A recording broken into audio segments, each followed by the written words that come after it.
পাঁচলাইশ পিঠা উৎসবের প্রথম উইনার এই আপু অনেক বেশি বিনয়ী ছিলেন।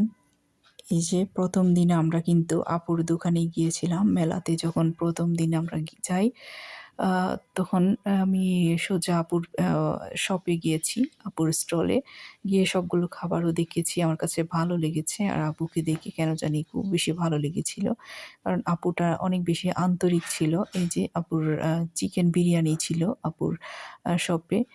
যাই হোক, এই সব রকমের cake, cupcake, jar cake, pudding, তারপর হচ্ছে পাটিসাপটা, পাশাপাশি এই যে কেকটা ছিল বাক্স কেক, এটা খুবই ভালো লেগেছে, আমার কাছে লোভনীয় মনে হয়েছে। এটার দামও ছিল ৳১৩০। আমি প্রথমেই গিয়ে আপুর দোকানটা উদ্বোধন করেছিলাম কেকটা নিয়ে। আর আপুর মনে আছে এটা, এই যে আমি খুলেও দেখাচ্ছি। এই কেকটা কিন্তু অনেক বেশি লোভনীয় ছিল। আর খেয়েও কিন্তু অনেক বেশি মজা পেয়েছে। সবাই অনেক পছন্দ করেছে। এই যে বাসায় এনে আমরা ১ম এটা খেয়ে নিলাম সবাই মিলে। খাওয়ার পর হচ্ছে লাস্টের দিন আমরা আবার গিয়েছি রাত্রে। আমাকে দেখে আপু কিন্তু ডাক দিয়েছেন। আর আপুকে দেখে আমি তো বুঝতে পেরেছি অনেক বেশি খুশি ছিল আপু। আর আপু বলল যে, "আমি ফার্স্ট হয়েছি, ১ম উইনার।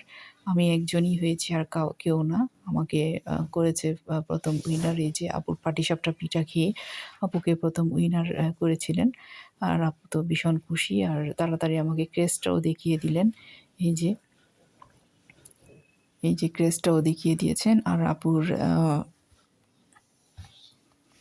এই যে আপুর ইসরাত কিচেন অফ কনফেকশন আপুর পেজের নাম। আপুর জন্য অনেক বেশি শুভকামনা।